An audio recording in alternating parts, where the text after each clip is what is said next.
Tahukah saudara bahwa memuji adalah pekerjaan anak-anak Allah yang tertinggi? Mengapa bisa demikian? Temukan jawabannya sesaat lagi.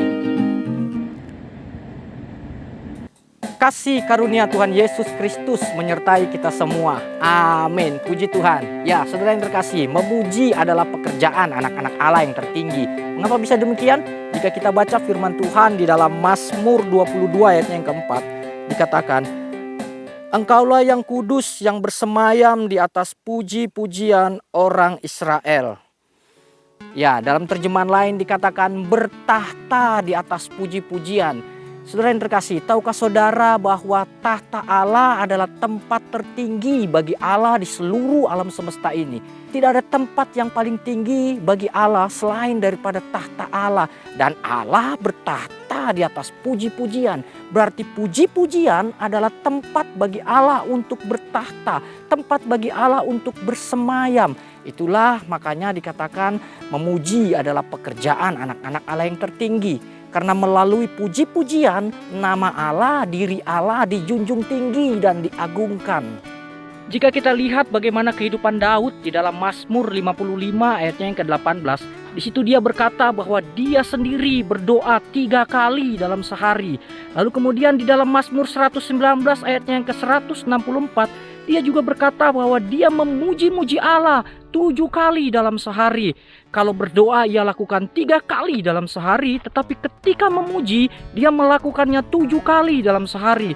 Ini bukanlah suatu hal yang kebetulan yang Daud lakukan. Di sini Daud benar-benar digerakkan oleh Roh Kudus. Dia mengakui bahwa memuji adalah perkara yang sangat penting. Ya, ini bukan berarti bahwa berdoa itu tidak penting. Berdoa juga adalah hal yang sangat penting. Tapi kali ini saya ingin membagikan kebenaran yang terdapat di dalam hal memuji. Ya, jika kita lihat juga bagaimana kehidupan Salomo, ketika Salomo telah selesai membangun bait suci, maka di situ ada orang-orang Lewi yang berkumpul lalu memuji-muji Allah. Lalu kita bisa lihat apa yang terjadi di dalam 2 Tawarik 5 ayat 13 sampai yang ke-14. Lalu para peniup nafiri dan para penyanyi itu serentak memperdengarkan paduan suaranya untuk menyanyikan puji-pujian dan syukur kepada Tuhan.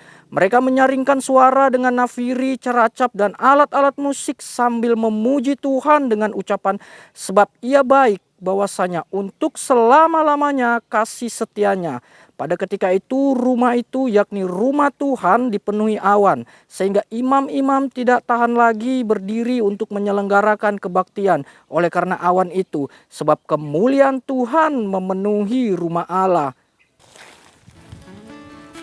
Ya, di sini kita bisa lihat ketika puji-pujian dinaikkan, maka kemuliaan Tuhan turun memenuhi rumah Allah. Akhirnya Allah mendapatkan perhentian, akhirnya Allah dapat bertahta dan akhirnya kemuliaan Allah bisa nampak di bait suci. Ya, tahukah saudara bahwa ketika kita menaikkan puji-pujian yang berkenan bagi Allah, maka Allah dapat bertahta atas kehidupan kita. Allah mendapatkan perhentian atas diri kita dan kemuliaan Allah bisa nampak dalam kehidupan kita yang adalah bait-Nya. Ya, oleh sebab itu seperti halnya Daud 7 kali dalam sehari memuji-muji Allah, kita pun juga wajib untuk senantiasa selalu memuji-muji Allah. Baik buruknya keadaan kita, susah senangnya perasaan kita, kita harus selalu senantiasa memuji-muji Allah dalam kehidupan kita.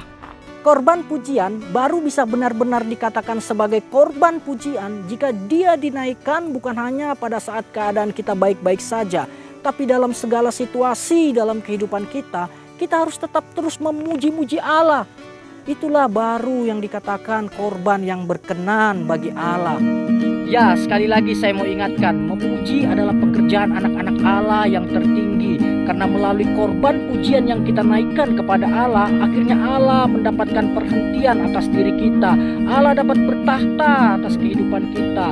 Dan kemuliaan Allah bisa nampak dalam kehidupan kita yang adalah bait-Nya. Mari semua kita yang menangkap pesan ini, mari fokus pada pekerjaan tertinggi dalam hidup kita, yaitu senantiasa memuji-muji Allah dalam segala situasi dan kondisi kehidupan kita, sehingga kemenangan Kristus semakin hari semakin digenapi dalam kehidupan kita, di dalam pengalaman kita. Kita Kita mengalami Kristus yang menang atas segala situasi dalam pengalaman kita. Karena kemenangan Kristus adalah kemenangan kita. Amin. Puji Tuhan. Tuhan Yesus memberkati.